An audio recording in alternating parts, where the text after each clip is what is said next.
बेंगलोर के इस कार्यक्रम में मंचस्थ विराजित सबके सम्मान्य श्रीमान मूलचंद जी नाहर साहब, जीतों के अध्यक्ष श्रीमान विमल जी कटारिया और श्री कुमार पाल जी सिसोदिया साहब तो सेवा के अनगिनत काम कर रहे हैं, पारसमल जी घनसाली जी, श्रीमान जवरीलाल जी लुणावत जी, ललित जी मंडोत, श्रीमान छेल सिंह जी दरिया, श्रीमान भीमराज जी पटेल, श्रीमान भरत जी जैन, श्रीमान सुरेंद्र जी राजपुरोहित, श्रीमान ललित जी आछा और शैतान नहीं होते भी शैतान सिंह जी नाम है, ऐसे शैतान सिंह जी, श्रीमान हरिप्रसाद जी और यहाँ उपस्थित सभी राजस्थान के प्रवासी बंधु और बहनों, मैं सबसे पहले आपकी कर्मभूमि कर्नाटक को प्रणाम करता हूं।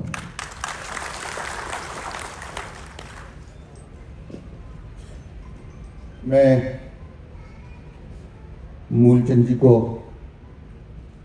बधाई देता हूं और आभार व्यक्त करता हूं।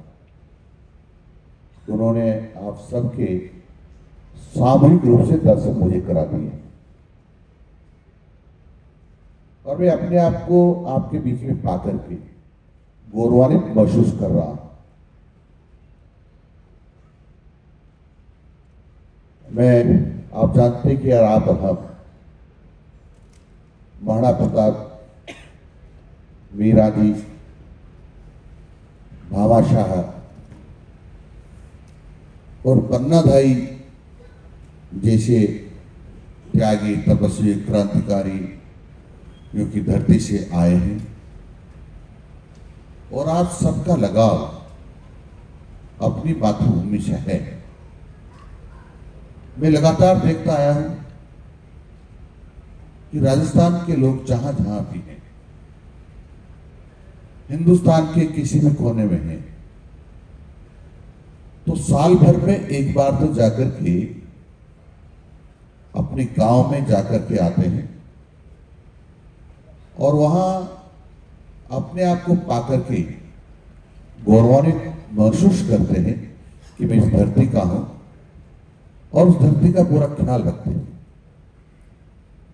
चाहे वहां किसी का कोई काम नहीं होगा, चाहे मकान है या न है, तब भी गांव के रोकड़ों के वहां के लोगों के दर्शन करके आते हैं। यानी ये आपकी मातृभूमि से भी लगाव है और कर्मभूमि तो आपकी है ही। आप राजस्थान के लिए बहुत सारा काम कर रहे हैं। मैं यही नहीं कह रहा हूं, पर मैंने सुना है और देखा है कि आप स्वयं की प्रेरणा से वर्षों से कहीं गौशालाओं को सहयोग कर रहे हैं, तो कहीं आप कुंड बावड़ी बना रहे हैं, तो कहीं आप चिकित्सालय को सहयोग कर रहे हैं, चिकित्सालय बना रहे हैं, तो कहीं विद्यालय बना रहे हैं, या कोई गांव वालों को किसी विशेष प्रकार की सहायता की जरूरत होती है, उनको भी आप सहायता करते हैं। ये स्वयं प्रेरणा से, और इसलिए मैं आपको बधाई देता हूं। केवल राजस्थान ही नहीं, आप यहां भी सब लोग सामाजिक सरोकार के काम करते हैं। जितना लगाव आपको मातृभूमि से है, उतना लगाव आपकी कर्मभूमि से भी है।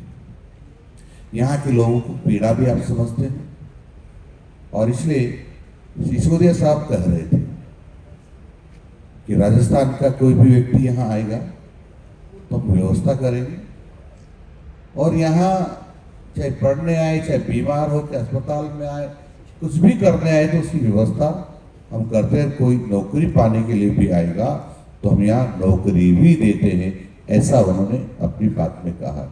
ये बहुत बड़ा काम, बहुत बड़ा काम है।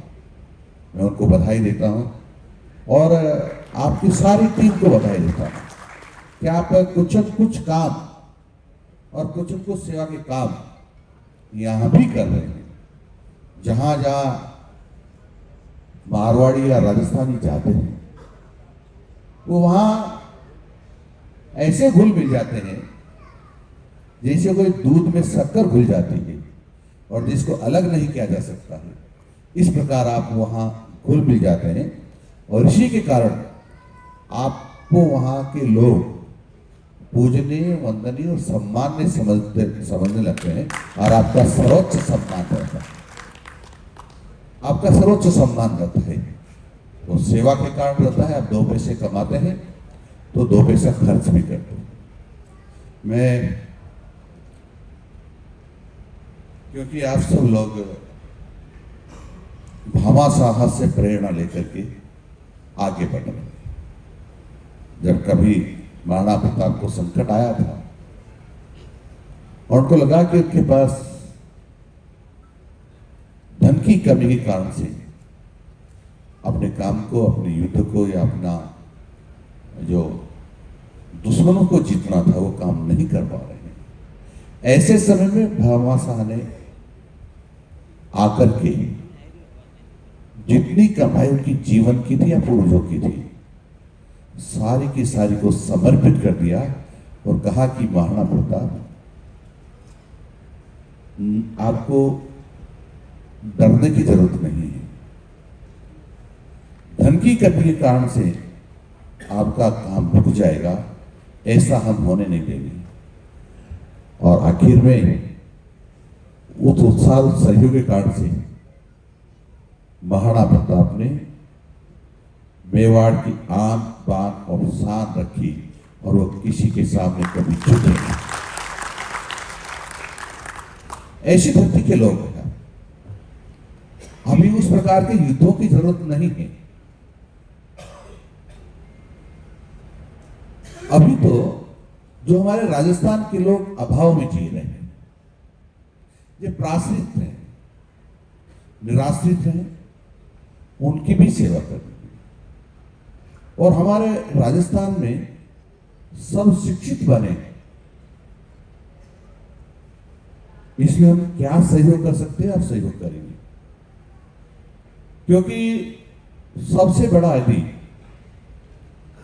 दान है तो शिक्षा का दान है, विद्या का दान है। और शिक्षा व्यक्ति को इंसान बना देती है और फिर उसमें संस्कारों का समावेश हो जाए तो अति उत्तम हो जाता है।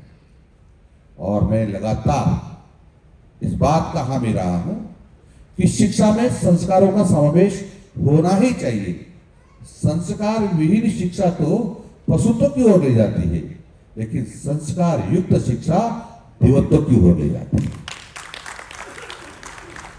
मित्रों, मैं आपको यह भी बताना चाहूंगा क्योंकि मेरे जीवन में मैंने कई लोगों को देखा है जिन्होंने गोल्ड मेडल प्राप्त किए शिक्षा में,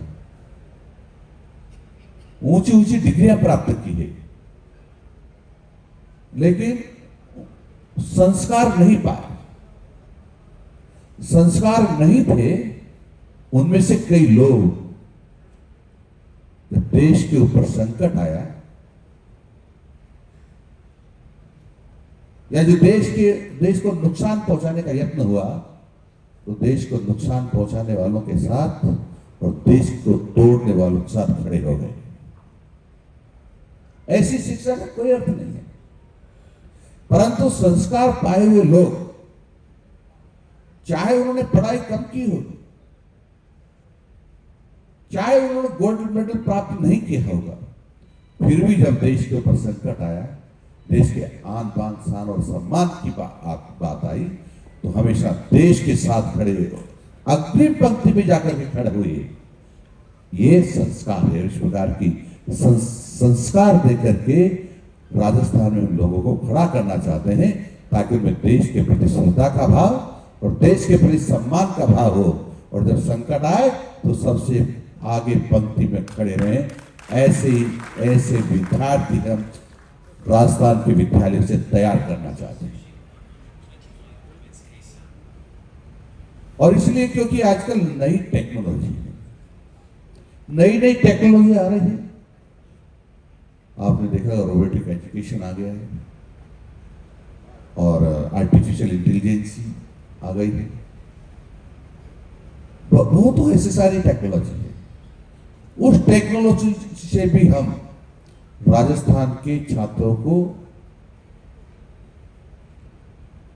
अध्ययन कराना चाहते हैं,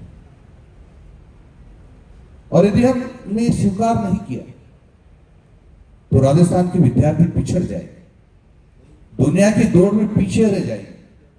और इसलिए जहां जब जब नई टेक्नोलॉजी आएगी, राजस्थान का शिक्षा विभाग ऐसे सभी बच्चों को, चाहे वो गरीब हो चाहे अमीर हो, जो सामाजिक दृष्टि से विपन्न हो या उन्नत हो, उन सबको हम अच्छी शिक्षा देना चाहते हैं। आप जानते हैं कि राजस्थान हिंदुस्तान का सबसे बड़ा प्रदेश है, विविधताओं से भरा हुआ प्रदेश है। कहीं रेगिस्तान है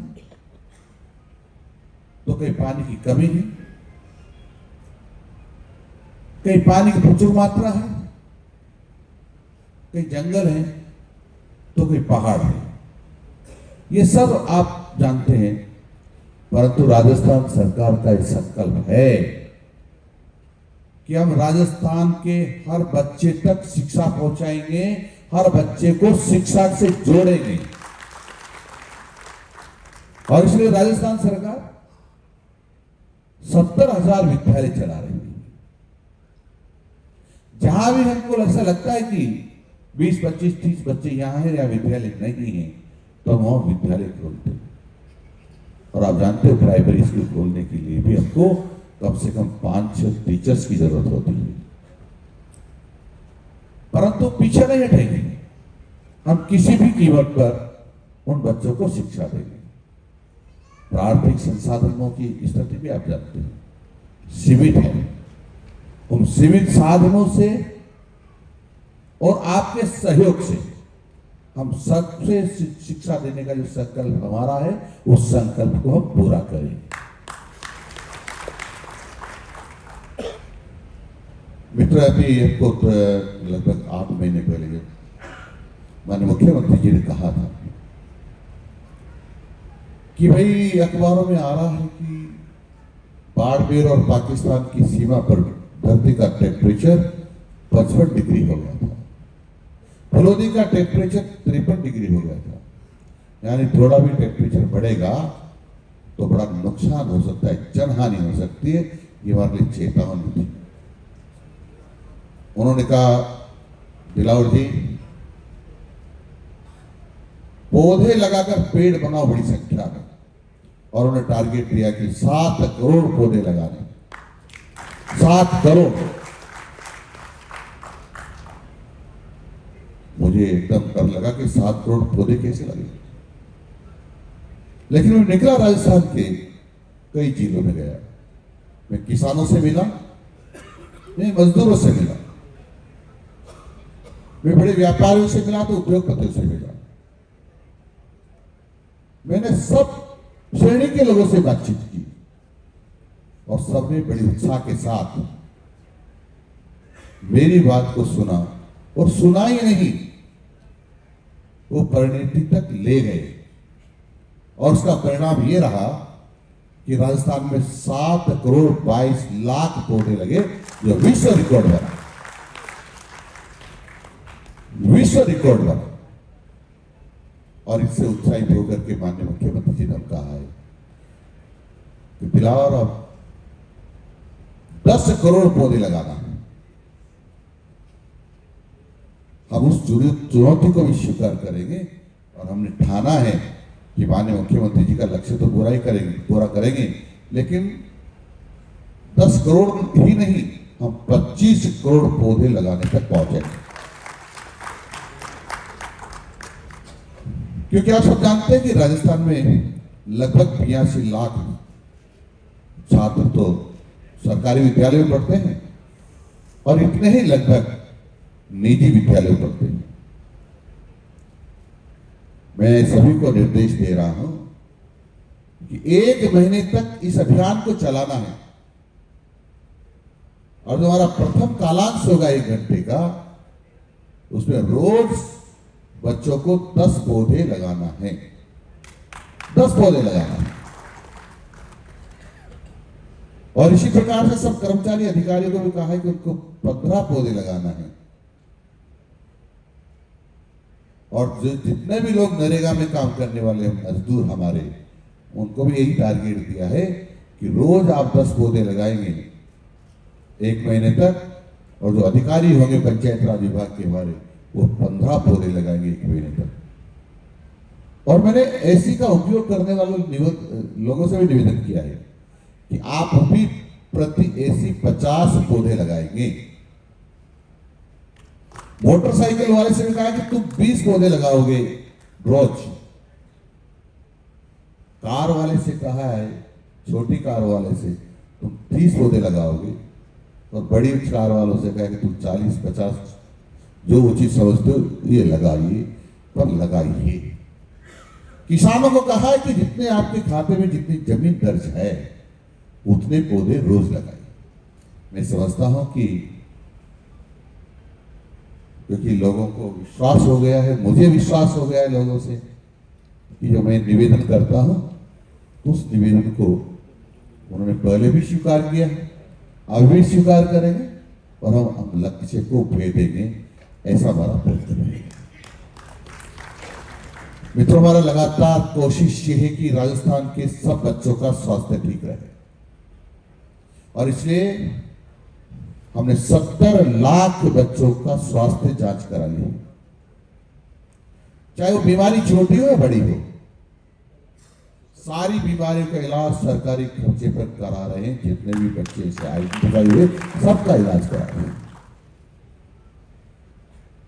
चाहे वो एम्स पे जाकर के कराना हो, चाहे हमारे गांव के छोटे अस्पताल में कराना हो, पर उनका इलाज कराएंगे, ये दृढ़ संकल्पित है हम, और काम होने प्रारंभ कर दिया है। बच्चे स्वस्थ रहें,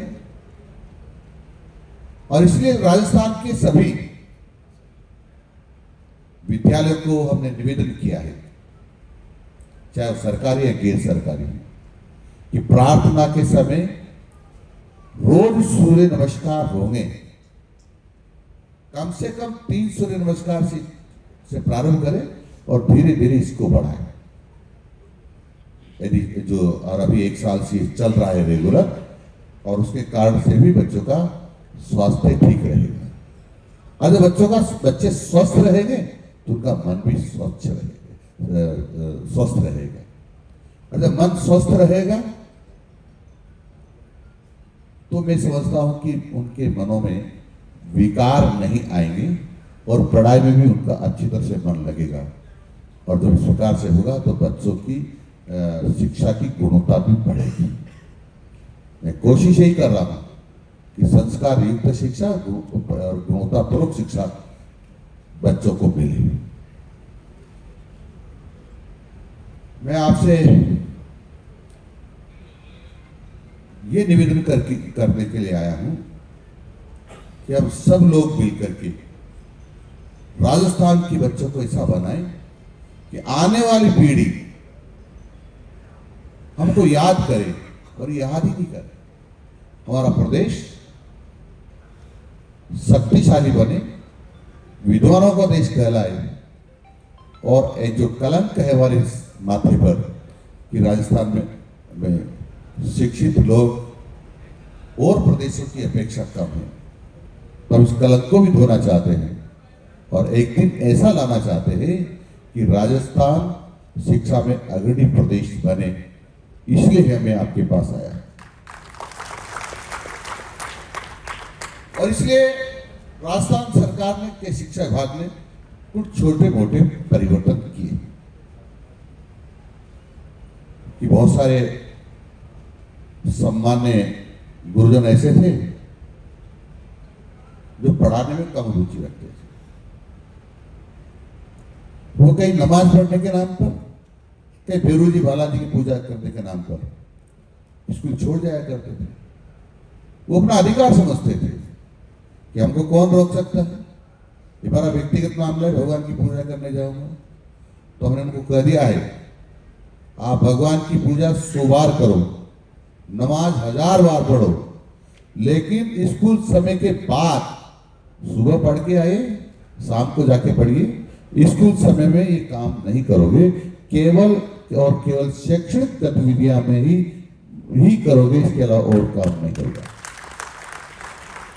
और उसके कारण बच्चों को जो समय ज्यादा मिलने लग गया अध्यापकों के द्वारा। एक लगातार ये था कि कोई भी किसी भी वेश में आ जाता है, कोई मुंह ढक के आता है, कोई मुंह बांध करके आता है। हमने कहा विचित्र वेशभूषा में विद्यालय नहीं आओगे, विचित्र वेशभूषा नहीं चलेगी। हमको सामान्य जो स्कूल की वेशभूषा रहती है उस वेशभूषा में आना पड़ेगा, उसको सख्ती से हम पालना करा रहे। आपसे ये भी कहना चाहूंगा कि पूरे देश भर में एक नियम बना हुआ है कि 33% अंकों में पास कर दो, ठीक है। और एक सब्जेक्ट जो 100 नंबर का होता है, जो 20 नंबर सत्रांक के होते हैं, जिसको सेशनल भी कहते हैं, वो अध्यापकों को हाथों में देना ही होता है। और उसमें सामान्यतः 18, 19, 20 इससे कम किसी को देते नहीं। और अगर 20 नंबर मिल गए तो फिर 80 में से यदि 13 नंबर ले आए तो बच्चा पास हो जाता है। 33 नंबर हो गए तेरे, जो फेल हो रहा है उसको हम पास कर दें। तो आगे जाकर के क्या करेगा, कैसे प्रतिस्पर्धा परीक्षाओं को पास करेगा, नहीं कर पाएगा। और इसलिए हमने कहा है कि तुम सत्रांक में कितने भी नंबर दो, हमें आपत्ति नहीं, लेकिन 80 में से कम 40 नंबर तो लाना ही होगा, नहीं तो गुरुजी फेल हो जाएंगे, गुरुजी फेल हो जाएंगे। अब जब गुरुजी फेल हो जाते हैं तो उनको दंड भी दिया जाता है। अब इसके कारण से अब सब जो मक्कारी करते थे गुरुजन, वो भी भाग भाग के पढ़ाने लगे हैं और शिक्षा का स्तर सुधरने लगा। मुझे इस बात की खुशी है कि अब की बार पिछला वर्ष निकला है, सर्वोत्तम रिजल्ट रहा राजस्थान का अभी तक के रिजल्ट वर्षों में जितना हो उसमें। और सरकारी गैर सरकारी सभी बच्चों में से एक गांव की एक छोटी बेटी जो 10वीं में पढ़ती थी, उसने राजस्थान को टॉप किया है। जो गरीब है, उसके पास कई प्रकार के अभाव है, फिर भी उसने टॉप किया है। यानी मैं कह सकता हूं अब राजस्थान की शिक्षा का स्तर सुधर रहा है, स्तर सुधर रहा है। और हम कई छोटे मोटे परिवर्तन और करने की जो सोच रहे हैं, सोच लिया। अभी हमने एक ऑर्डर निकाला कुछ दिन पहले ही कि जो हमारा पेपर बनाते हैं शिक्षा का, वो एक व्यक्ति से बनाते हैं, 5-7 लोगों से एक व्यक्ति से पूरा बना लेते हैं, फिर उसमें से एक पेपर देते हैं। उसमें पेपर आउट होने की बहुत संभावनाएं रहती है। और राजस्थान में तो कांग्रेस के राज में ये हो गया था कि पेपर कब आउट हो जाए कोई पता ही नहीं चलता। और कंपटीशन एग्जाम का तो जितने पेपर हुए थे वो सारे के सारे ही आउट हुए, और उसमें से पता नहीं किसने कितने रुपए कमाए, अनगिनत रुपए कमाए। मैं उनका नाम भी नहीं लेना चाहता, लेकिन एक धंधा बना लिया था। अब ऐसा होगा नहीं, हम दृढ़ संकल्पित हैं। बोर्ड की परीक्षाएं पूरी हो गई हमारी, एक भी उदाहरण ऐसा आया नहीं है जिसमें पेपर आउट हुआ। हमने भी 14,30,000 बच्चों की रीट की परीक्षा कराई थी। रीट की परीक्षा यानी शिक्षक पात्रता शिक्षक पात्रता परीक्षा होती है। राजस्थान के लोगों को पता ही नहीं चला कि परीक्षा होगी। उन्हीं को पता जिसको परीक्षा दे रहा है या उसके परिवार को पता है कि मेरा बेटा परीक्षा देने जा रहा है और परीक्षा हुई। बड़े बोला बड़ा हल्ला गुल्ला होता था, पेपर आउट होते थे। अब की बार कोई पेपर आउट नहीं हुआ, किसी को पता नहीं चला और परीक्षा पूरी हो गई है सकुशल। यानी हमने सारी व्यवस्था को चाक चौबंद किया। यानी हम पूरी कोशिश कर रहे हैं कि राजस्थान की शिक्षा की गुणवत्ता लगातार बढ़ती रहे और जो व्यवधान आते हैं उन व्यवधानों से भी हम पिंड छुड़ाएं, ऐसा हमारा प्रयास रहता है। और जो पेपर बनता है हमारा बोर्ड की परीक्षा का, वो हम पेपर सेट करवाते हैं। जो मैंने अभी कहा था कि इतने लोगों से कराते एक पेपर दे देते, उसमें गुंजाइश रहती है। अब की बार हम ऐसे पेपर सेट करा रहे हैं कि एक ही पेपर को 4-5 भागों में बांट रहे हैं और अलग अलग खंड कर रहे हैं। अलग अलग खंड का पेपर अलग अलग बनाएगा, फिर हम बाद में असेंबल करेंगे उसको, ताकि पेपर बनाने वाला कोई ये ना कर सके कि मेरा पेपर आने की संभावना है। उनको पता ही नहीं रहेगा तो किसका खंड किससे कहां से आया, किसका खंड कहां से आया, इसलिए पेपर आउट होने की संभावनाएं बहुत कम हो जाएगी।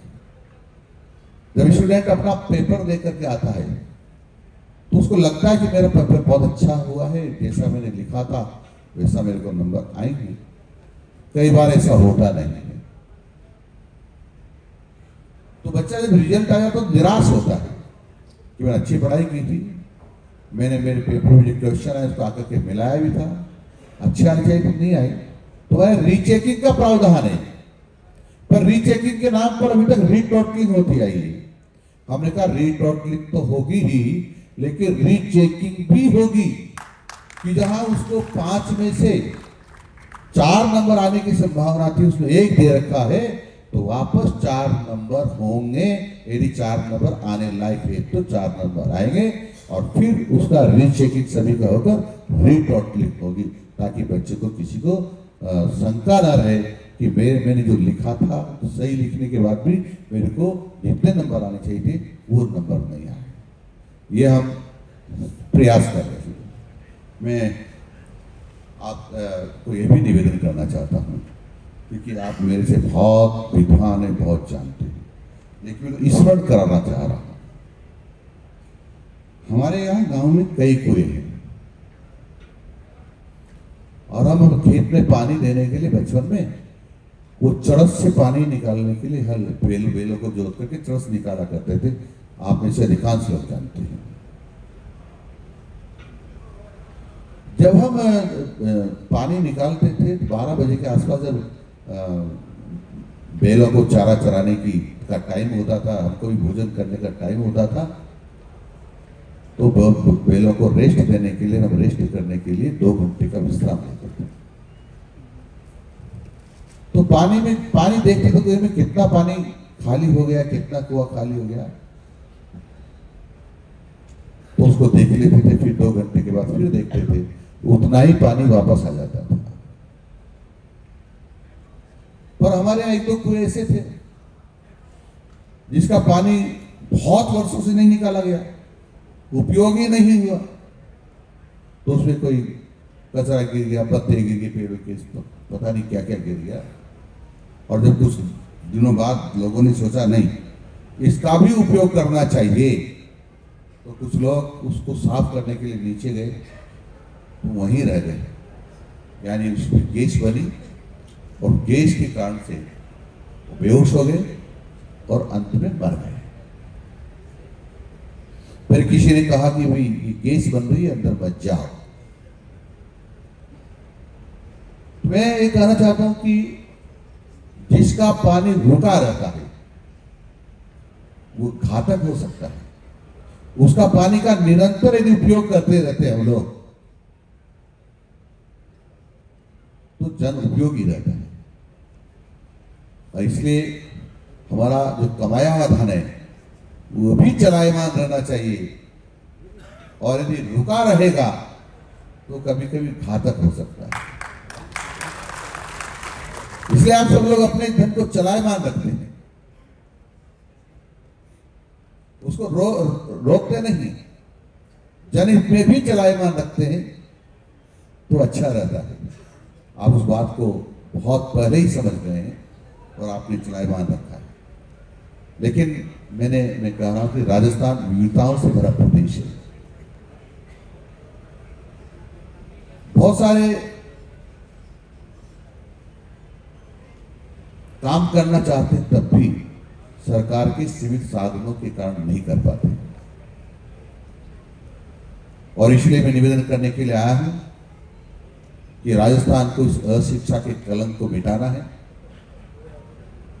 और इसलिए आपके चरणों में निवेदन करने के लिए आया हूं कि आपकी मातृभूमि के लोग जो अभाव में जी रहे हैं, जो ठीक प्रकार से शिक्षा नहीं ले पा रहे हैं, उन सबको भी हमको शिक्षा देनी है, नई टेक्नोलॉजी के साथ देनी है, और जहां विद्यालय के लिए बहुत जीर्ण शीर्ण हो गए हैं या विद्यालय विहीन है, वहां विद्यालय बनाना है। इसमें आपका सहयोग चाहिए। मैं बधाई देना चाहता हूं भावेश जी को, भावेश एस देवासी जी। इन्होंने कहा कि लगभग 2.25 करोड़ रुपए से ज्यादा मैं विद्यालय में लगाऊंगा। मैं इनको बधाई देता हूं कि आपने शुरुआत कर दी है और आप अच्छा काम करें। मैं आपको आश्वस्त करना चाहता हूं कि जितना पैसा आप लगाएंगे उसका पाई का सदुपयोग होगा, और मैंने दृढ़ निश्चय किया है कि वो विद्यालय आप ही बनाए। सरकार अपने हाथों में धन नहीं लेना चाहती। आप जहां भी बनाना चाहते हैं, आपके गांव में बनाएं, आपके मामा जी के गांव में बनाएं, बुआ जी के गांव में बनाएं, आप राजस्थान में कहीं भी बनाएं, या आपके ऊपर डिपेंड है कहां बनाना चाहते हैं, लेकिन वो आप ही बनाएं, ताकि वो हम जो बनाएंगे उससे अच्छा बनेगा। तो मैं समझता हूं अच्छा रहेगा, और मैं आपको ये भी आश्वस्त कर रहा हूं कि जो विद्यालय आप बनाएंगे उस विद्यालय में अब कोई शिक्षक का या कर्मचारी का पद खाली नहीं रहेगा। कोई पद खाली नहीं रहेगा, क्योंकि आप यही आश्वस्त होना चाहते हैं। कई बार हम भव्य बिल्डिंग बनाकर खड़ी कर देते हैं, लेकिन सरकार कभी कभी निकम्मापन दिखा देती है। टीचर्स का अभाव होता है, कौन पढ़ाएगा? हमारे विद्यालय बच्चे नहीं आएंगे तो उस भवन का क्या करेंगे? हमारा पैसा तो बेकार पानी में चला जाएगा। लेकिन आपके धन को हम पानी में नहीं जाने देंगे, पूरी तरह से उसका उपयोग होगा, ये आपको सुनिश्चित करता हूं, गारंटी दे रहा हूं। हम ये भी चाहते हैं कि जो हमारी स्कूल की मैनेजमेंट कमेटी होती है, उसमें आपका 1 या 2 सदस्य, उसमें आपकी तरफ से जो कहेंगे उसी को मनोनीत किया जाएगा, ताकि जब भी आपको लगे कि विद्यालय के बारे में जानकारी लेनी है, विद्यालय कैसा चल रहा है, क्या है, आप चाहे तो रोज भी जानकारी ले सकते हैं। और यही नहीं, भामाशाह भवन भी हम वहाँ बना रहे हैं, उसमें सब प्रकार की जानकारियाँ हम आपको देंगे। हमारी लेबोरेटरी जो कंप्यूटर्स की होगी वो भी सुसज्जित होगी, और जो ऐसे ऐप्स होंगे जिसके माध्यम से आप यहाँ पूरी जानकारी ले सकते हैं कि मेरे विद्यालय में क्या गतिविधियाँ चल रही है, कैसा चल रहा है, सब प्रकार की जानकारी आप ले पाएंगे। इस सब प्रकार से हम ये करने जा रहे हैं, ताकि आप जो पैसा लगाते हैं तो आपकी खरी कमाई का पैसा होता है, मेहनत का पैसा होता है, आपके पसीने का पैसा होता है, और उसकी आपकी जानकारी नहीं लें या जानकारी ना हो, या उसका सदुपयोग नहीं हो रहा है, तो आपको कष्ट होता है कि मैंने क्यों पैसा धन लगाया था मेरा। लेकिन हम चाहेंगे कि आपको हमेशा इसकी जानकारी मिलती रहे, ऐसी व्यवस्था हम कर रहे हैं। एक पुस्तक भी निकालेंगे हम हर साल, इसे पूरा लेखा जोखा होगा, सारी भाषाओं की जानकारी भी होगी और अनेक प्रकार की जानकारियां जो आप जहां रखते हैं उस प्रकार की जानकारियां हम समय समय पर उस पुस्तक के माध्यम से देते रहेंगे और वो पुस्तक आप तक पहुंचाने की हमारी जिम्मेदारी है, ये भी हम करते रहेंगे। बहुत सारी बातें हैं और जब बात आती है ये कि साहब चक्कर बहुत काटने पड़ते हैं, हम पैसा भी लगाते हैं और जलील भी होते हैं। अधिकारी हमारी सुनते नहीं, छोटी छोटी बातों के लिए हम चक्कर काटे सरकार के, हमारा काम करें। तो आपको आश्वस्त कर रहा हूं, आपको चक्कर काटने की जरूरत नहीं है। आप तो एक बार सरकार को बता दीजिए मेरी मन की इच्छा ये है, ये मैं बनाना चाहता हूं, तो उसके बाद सारा काम हमारा है। जो जो व्यवधान आते हैं आपको जैसा आपका अनुभव हो वो नहीं आएगा और हम ऐसा सेल बना रहे हैं कि उन समस्याओं से निपटने के लिए हमारे सरकारी अधिकारी होंगे जो समस्याओं का समाधान सरकार के अन्य विभागों से या हमारे विभाग से संबंधित है उससे वो पूरा करवाएंगे। आपको चक्कर काटने की जरूरत नहीं है, ये भी मैं आपको आश्वस्त कर रहा हूं। आप सब लोगों ने जिस प्रकार का मैंने अभी सुना था,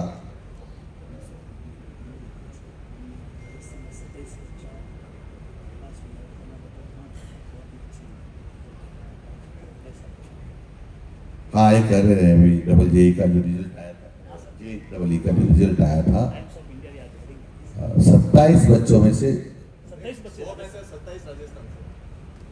100 में से 27 बच्चे ऐसे हैं जिन्होंने 100 में से 100 अंक प्राप्त किए हैं, वो राजस्थान के हैं एडवांस, और 8 जैसा बता रहे हैं कर्नाटका से भी है। तो ये राजस्थान की बहुत बड़ी उपलब्धि है कि इतने सारे बच्चों ने इतने अंक प्राप्त किए हैं, यानी 100 में से 100 अंक प्राप्त किए हैं। और भी कई मन में बातें आपकी होंगी, तो चिंताएं होंगी, तो समय समय पर मिल करके हम उनका समाधान करते रहेंगे, लेकिन आपको किसी प्रकार की दिक्कत नहीं आने देंगे, ये आपको मैं आश्वस्त कर रहा हूं और गारंटी दे रहा हूं।